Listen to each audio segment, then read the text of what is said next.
આપણા ભણેલા ગણેલા સમાજને કેમ એવું લાગે છે કે એક ધોતી પહેરેલા કાકાને મોટા મોલની અંદર પ્રવેશવાનો કોઈ અધિકાર નથી? કર્ણાટકનો એક કિસ્સો સામે આવ્યો, જેની અંદર એક યુવક પોતાના માતા પિતાને એમના પેરેન્ટ્સ સાથે જે છે મૂવી જોવા જઈ રહ્યા હતા, અને એ દરમિયાન જે છે એમના જે પિતા હતા એમણે ધોતિયું પહેરેલું હતું અને ઉપર વ્હાઇટ જબ્બો હતો. તો જે એનો સિક્યુરિટી ગાર્ડ છે એમણે ના પાડી કે તમને આ ડ્રેસની અંદર એન્ટ્રી નથી, પેન્ટ શર્ટ પહેરીને આવો તો એન્ટ્રી આપવામાં આવશે. આ ભારતીય સંસ્કૃતિ છે. ભારતીય સંસ્કૃતિમાં કોણે તમને અધિકાર આપ્યો આવી રીતે ભેદભાવ કરવાનો?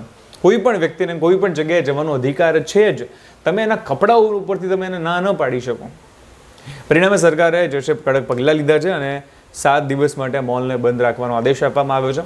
તમારી સામે કોઈ પણ વ્યક્તિ સાથે પણ જો આવો અન્યાય થાય તો કોઈ દિવસ ચૂપ ન રહેતા અવાજ ઉઠાવજો, અને આવી ઘટનાઓમાં એનો વિડીયો ખાસ લેવો, જેના લીધે થઈને આવા જેટલા પણ લોકો છે જેમને એવું લાગે છે કે આ દુનિયા ઉપર અમારો જન્મ માત્ર અધિકાર જે છે અમારો રાજ કરવા માટે થયો છે, અમે જ જે છીએ તો એ લોકોનું પણ જે છે પેટનું પાણી આપણે હલાવવું પડશે.